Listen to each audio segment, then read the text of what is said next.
Sir అధికారం కోల్పోయాక మనం కేసీఆర్ గారి ఫ్యామిలీ పైన వరుస పెట్టి కేసులు నమోదవడం చూస్తున్నాం. అసలు ఎందుకు మరి ఇన్ని కేసులు నమోదవుతున్నాయి? రేవంత్ రెడ్డి గారు కానివ్వండి, మోదీ గారు కానివ్వండి, ఎందుకు కేసీఆర్ గారి ఫ్యామిలీని టార్గెట్ చేస్తున్నారు అనుకోవచ్చు సార్? ఎందుకంటే మామూలుగా 2 రకాల కారణాలు కనబడతాయి. ఒకటేమో మోడీ ఎందుకు చేస్తున్నాడు, ఒకటి రేవంత్ రెడ్డి ఎందుకు చేస్తున్నాడు.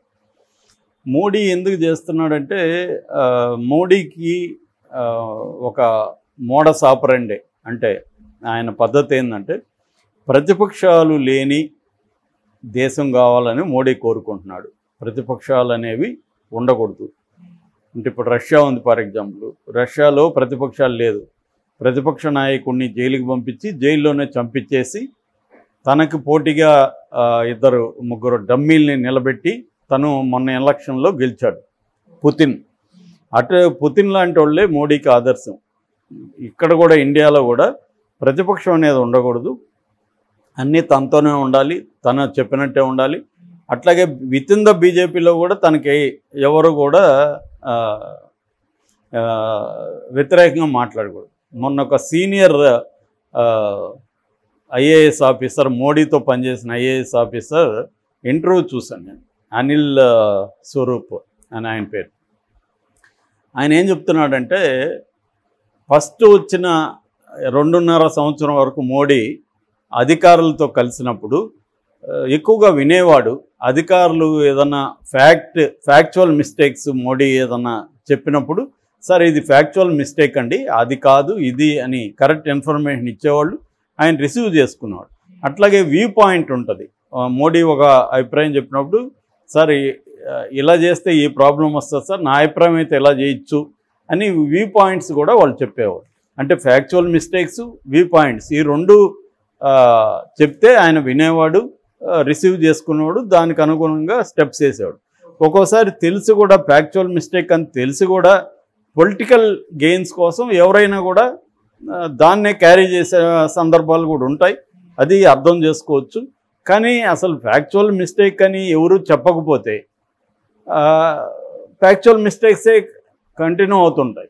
అందుకని సీనియర్ ఐఏఎస్ ఆఫీసర్లు, సెక్రటరీలు వీళ్ళంతా ఎందుకుంటారంటే రాజకీయ నాయకులకు అన్ని విషయాలు తెలియదు కాబట్టి, ఆయా రంగంలో వాళ్ళు ఎప్పటి నుంచో పనిచేస్తుంటారు కాబట్టి వాళ్ళు సార్ ఇది ఫ్యాక్చువల్గా ఇది అనేది వీళ్ళకి చెప్తారు. అట్లాగే వ్యూ పాయింట్స్ కూడా చెప్పడం ఇంపార్టెంట్. ఫస్ట్ 2.5 సంవత్సరం మోడీ రిసీవ్ చేసుకున్నాడు. తర్వాత ఏమైందో తెలియదు కానీ ఎవరు కూడా ఫ్యాక్చువల్ మిస్టేక్ చెప్పకూడదు, తర్వాత వ్యూ పాయింట్ చెప్పకూడదు. మోడీ ఏం చెప్తే అదే వినాలి. బయట ప్రైవేట్ మీటింగుల్లో చెప్తారు కానీ మోడీ ముందు ఎవరు కూడా చెప్పే పరిస్థితి లేదు. అలాగా మారిపోయింది పరిస్థితి అనేది ఆయన చెప్తున్నాడు. అది డెమోక్రసీకి చాలా కష్టమవుతుంది, దేశం గ్రోత్కి అది మంచిది కాదు అనేది ఆయన బాధపడుతున్నాడు. ఆయన బుక్స్ కూడా 2-3 పుస్తకాలు రాశాడు తన అనుభవాలు. సో అంటే ఇది మెల్లగా ఏమవుతుందంటే ఒక రకమైన ప్రతిపక్షాలు లేని భారతదేశం, అంటే ఆయన ఓపెన్గానే చెప్తున్నాడు కదా, కాంగ్రెస్ ముక్త భారత్. ఎందుకు కాంగ్రెస్ అని ముక్త భారత్ కలిగించాలి? ఎప్పుడైనా ప్రజాస్వామ్యంలో ప్రతిపక్షం అనేది బలంగా ఉన్నప్పుడే ప్రజాస్వామ్యం ఉంటుంది. ఆ ప్రతిపక్షాలు ఏమీ లేనప్పుడు ఈయన ఏం చెప్తే అదే ఫాలో అవ్వాల్సి వస్తుంది. ఫైనల్గా ఒక ప్రెసిడెన్షియల్ ఫామ్ ఆఫ్ గవర్నమెంట్ని ఆయన ప్లాన్ చేసుకుంటున్నాడు. విత్ ఇన్ బీజేపీలో కూడా ఆయనకి యాంటీగా మాట్లాడేవాళ్ళు. కాంగ్రెస్లో మనకు అది కాదు. కాంగ్రెస్లో ఈవెన్ ఇందిరాగాంధీ పీరియడ్లో కూడా ఒక సిండికేట్ ఉండేది ఆమెకి యాంటీగా. సో అలాంటి ఒక ప్రతి ప్రధానమంత్రికి ఒక యాంటీ బ్యాచ్ ఉంటుంది ఎప్పుడు కాంగ్రెస్లో. దానివల్ల ఎంతో కొంత ఇంటర్నల్ డెమోక్రసీ ఉంటుంది. ఇక్కడ ఇంటర్నల్ డెమోక్రసీ పార్టీలో బీజేపీలో లేదు, బయట ఉండకూడదు అనేది ఆయనది. అందుకని ప్రతి రాష్ట్రంలో కూడా తను ఏం ఫోకస్ చేస్తున్నాడంటే ఉంటే తనతో ఉండాలి లేదా జైల్లో ఉండాలి, కానీ బయట తనకి యాంటీగా ఎవరూ ఉండకూడదు అనేది ఆయనేది. ఇప్పుడు దేశవ్యాప్తంగా ఎదురులేని పరిస్థితి వచ్చింది. ఒక్క కాంగ్రెస్ మాత్రమే ఆయనకి వ్యతిరేకం ఉంది. తర్వాత మమతా బెనర్జీ కూడా సైలెంట్ అయిపోయింది. ఈయన సైలెంట్ అవ్వలేదు కాబట్టి కేజ్రీవాల్ని లోపలేశారు, హేమంత్ సోరెన్ని లోపలేశారు. ఇంకా ఆయనకు ఉన్నది తమిళనాడులో స్టాలిను, పినరయి విజయను, తర్వాత సిద్ధరామయ్య. ఇటు జగన్ ఎప్పుడో సరెండర్ అయిపోయాడు, చంద్రబాబు సరెండర్ అయిపోయాడు. ఇక్కడ సరెండర్ అయినా కూడా ఒక్కోసారి చేస్తారు, నీతో ఉన్నా కూడా చేస్తారు. అది కూడా ఒకటి డేంజర్ ఉంది. అంటే మోడీతో ఉంటే వదిలేస్తారని ఏంలే, మోడీతో ఉన్నా కూడా చేస్తారు. అంటే రీజనల్ పార్టీస్ని తొక్కేయడంలో 2 మెథడ్స్ ఉంటాయి మోడీకి. ఒకటి నీతో స్నేహం చేసి నిన్ను తొక్కేయడం, నీతో శత్రువుగా ఉండి నిన్ను తొక్కేయడం. అంటే నిన్ను ఎనిమిగా ట్రీట్ చేయడం, ఫ్రెండ్గా ట్రీట్ చేయడం, ఈ 2 విధాలుగా కూడా తొక్కేస్తాడు. అంటే ఫర్ ఎగ్జాంపుల్ ఇప్పుడు తమిళనాడులో అన్నాడీఎంకి ఫ్రెండ్లీగా ఉండే దాన్ని చీల్చారు. ఇప్పుడు చంద్రబాబుతో కూడా పొత్తు పెట్టుకునింది చంద్రబాబుని తొక్కేయడానికే అన్న అభిప్రాయం విత్ ఇన్ ద తెలుగుదేశంలో కూడా ఉంది. నిన్న ఆర్కే కూడా మోడీ మీద ఇవన్నీ చాలా పాయింట్స్ రాశాడు కొత్త పలుకులో. సో ఇలాగా మోడీ ఏం చేస్తున్నాడంటే కేసీఆర్ నిజానికి రాజీకి వచ్చాడు, కేసీఆర్ ఎన్డీఏలో చేరడానికి కూడా సిద్ధమయ్యాడని కూడా వార్తలు వచ్చాయి. అయినా మోడీ లేదు కేసీఆర్ని తొక్కేయాలని నిర్ణయించుకున్నాడు. ఎందుకంటే కేసీఆర్ లేదా బీఆర్ఎస్ బలహీనపడింది కాబట్టి ఆ ప్లేస్లోకి తాము రావాలనేది మోడీ ప్లాన్గా కనబడుతుంది. గతంలో ఏమో ఇక్కడ కాంగ్రెస్ను తొక్కేసి ఆ ప్లేస్లోకి మనం వద్దామని కేసీఆర్తో లోపాయికారిగా ఒప్పందం చేసుకున్నారు. కానీ అది జరగలేదు, దానివల్ల నష్టం వచ్చింది. దీని నుంచి రివ్యూ చేసుకొని కేసీఆర్ని తొక్కేసి ఆ ప్లేస్లోకి రావాలనేది మోడీకి ఉన్న అండర్స్టాండింగ్. దాన్ని మోడీ రేవంత్ రెడ్డి ద్వారా కొంత చేస్తున్నాడు, తాను డైరెక్ట్గా కొంత చేస్తున్నాడు. సో ఇది మోడీకి ఉండే లక్ష్యం. అందుకని ఇప్పుడు ఈవెన్ కర్ణాటకనే ఇబ్బంది పెడుతున్నాడు. తమిళనాడులో ఆల్రెడీ డిఎంకేకి సంబంధించిన 2 మినిస్టర్లను లోపలేశారు. నిన్ననే పినరయి విజయన్ ఒక 1 వీక్ బ్యాక్ సుప్రీంకోర్టులో ఒక పిటిషన్ వేశాడు. అదేంటంటే మా రాష్ట్రానికి సంబంధించిన దాదాపు 4 బిల్లులు ప్రెసిడెంట్ దగ్గర 2 ఏళ్ళ నుంచి పెండింగ్లో ఉన్నాయి, మీరు దయచేసి ఆమెకు చెప్పి ఆ బిల్లులను పాస్ చేయించండి అని అడిగే పరిస్థితి వచ్చింది. అంటే బిల్లుల్ని ఆపిచ్చేయడం. ఇక్కడ కూడా మనకి తమిళసై ఉన్నప్పుడు దాదాపు 9 బిల్లుల్ని ఆపిచ్చేశారు. అట్లాగే కర్ణాటకలో కరువు, మా రాష్ట్రంలో కరువు ఉంది, మేము డబ్బులు అడుగుతూ ఉంటే ఇవ్వట్లేదు, మీరన్నా చెప్పి ఇప్పించండి అని సుప్రీంకోర్టుకి సిద్ధరామయ్య వెళ్ళాడు.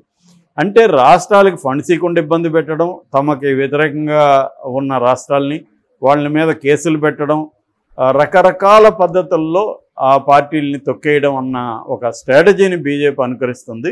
అందులో భాగంగానే కేసీఆర్ మీద, ఫ్యామిలీ మీద కేసులు మొదలైనాయి. ఇక్కడ రేవంత్ రెడ్డికి ఏముందంటే, రేవంత్ రెడ్డికి కూడా మోడీకి ఏ లక్ష్యం ఉందో రేవంత్ రెడ్డికి అదే లక్ష్యం ఉంది. కేసీఆర్ని తొక్కేస్తే కాంగ్రెస్ బీజేపీ ఉంటాయి అనేది రేవంత్ రెడ్డికి ఉంది. రేవంత్ రెడ్డికి భయం కూడా ఉంది. ఎందుకంటే ఆయనకు అబ్సల్యూట్ మెజారిటీ లేదు. 66 మ్యాజిక్ నెంబర్ అయితే 60 మ్యాజిక్ నెంబర్ అయితే నేను ఆంధ్రప్రదేశ్లో 88. సో ఇక్కడ 60 అయితే ఓన్లీ 65 ఉన్నాయి. 65లో కూడా 1 సిపిఐ. సో 5 ఉన్నాయి. సో ఈ 5లో ఏ 10 లాగేసుకుంటే ఆయన ప్రభుత్వం పడిపోతుంది. అందుకని ఆయన ఏం చేస్తున్నాడంటే బీఆర్ఎస్ని తొక్కేయాలన్న ప్లాన్లో ఆయన ఉన్నాడు. సో అందుకని వీళ్ళిద్దరు కలిసి ఏం చేస్తున్నారు, వరుసగా కేసులు పెడుతున్నారు. కాళేశ్వరం ప్రాజెక్టు ఆల్రెడీ దాని మీద విజిలెన్స్ కమిటీ రిపోర్ట్ ఇచ్చింది. ఒక దాని ఏమంటారు డ్యామ్స్కి సంబంధించిన కమిటీ దాని మీద ఇచ్చేస్తుంది విచారణ. తర్వాత ఒక మాజీ జడ్జితో విచారణ జరిపిస్తున్నారు. మరోవైపు పవర్కి సంబంధించిన కొనుగోళ్లు, యాదాద్రి భద్రాద్రి పవర్ ప్లాంట్స్లో అవకతవకలు, వీటి మీద విచారణ జరుగుతుంది. మరోవైపు ఫార్ములా ఈ రేస్కి సంబంధించిన విచారణ జరుగుతుంది. ఓఆర్ఆర్కి సంబంధించిన అలైన్మెంట్లో అవకతవకలకు సంబంధించిన విచారణ మొదలైంది.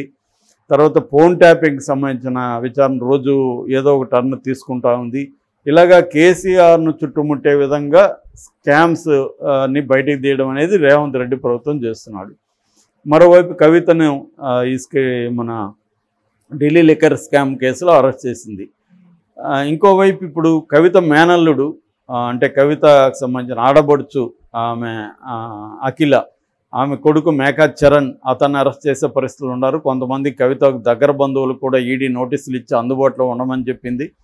సో వాళ్ళను కూడా మెల్లగా అరెస్ట్ చేసే అవకాశం ఉంది. కవిత భర్త అనిల్ కుమార్ని కూడా ఆల్రెడీ నోటీసులు ఇచ్చారు విచారణకి. ఈయన 10 రోజులు అడిగాడు. 10 రోజుల తర్వాత ఆయన వెళ్ళాలి. ఆయన్ని కూడా అరెస్ట్ చేసినా ఆశ్చర్యం లేదు. ఇప్పుడు కేసీఆర్ అన్న కొడుకు కన్నారావుని ఓఆర్ఆర్ ప్రాజెక్టులో రంగారెడ్డి జిల్లా ఆదిబట్లలో 2 ఎకరాలని ఆక్యుపై చేసుకున్నాడని ఆయన మీద కేసు పెట్టారు. అట్లాగే మాజీ మంత్రి కేసీఆర్కు వరుసకు కొడుకు అవుతున్న సంతోష్ ఎంపీ, ఆయన మాజీ ఎంపీ, ఆయన మీద జోగనిపల్లి సంతోష్ కుమార్ ఆయన పేరు, ఆయన మీద బంజారా హిల్స్లో రోడ్ నెంబర్ 14లో 129/54 సర్వే నంబర్లో దాదాపు 1350 చదరపు గజాల ఆక్యుపై చేసుకున్న కబ్జా చేసుకున్నాడని నవయుగ సంస్థ ఆయన మీద కేసు పెట్టింది. ఆయన దాన్ని ఖండించాడు. నేను అది కొనుక్కున్నాను, 3,80,00,000 డబ్బులు పెట్టి నేను అది సేల్ డేట్ కూడా ఉంది, కొనుక్కున్నాను అనేది ఆయన ఇస్తున్నాడు. ఏదేమైనా వరుసగా కేసీఆర్ ఫ్యామిలీస్ మీద పెడుతున్నారు. నెక్స్ట్ కేటీఆర్ని, హరీష్ రావుని కూడా ఇన్వాల్వ్ చేసే అవకాశం ఉంది. కేసీఆర్ ఏమో ఒకవైపు నేను ఎన్డీఏలో చేరుతానని తీవ్రంగా అయితే ఆయన ప్రయత్నాలు చేస్తున్నారు. ఈ రోజు కూడా ఒక వార్త వచ్చింది, ఎలక్షన్ తర్వాత ఎన్డీఏలో కేసీఆర్ చేరే అవకాశం ఉందని. కేసీఆర్ ఎన్డీఏలో చేరితే ఈ కేసులన్నీ చప్పున ఆరిపోతాయి. లేదంటే మాత్రం కేసీఆర్, కేటీఆర్, హరీష్ రావు, కవిత, అనిల్ వీళ్ళందరూ కూడా జైలుకి వెళ్ళే పరిస్థితి అయితే ఉంది.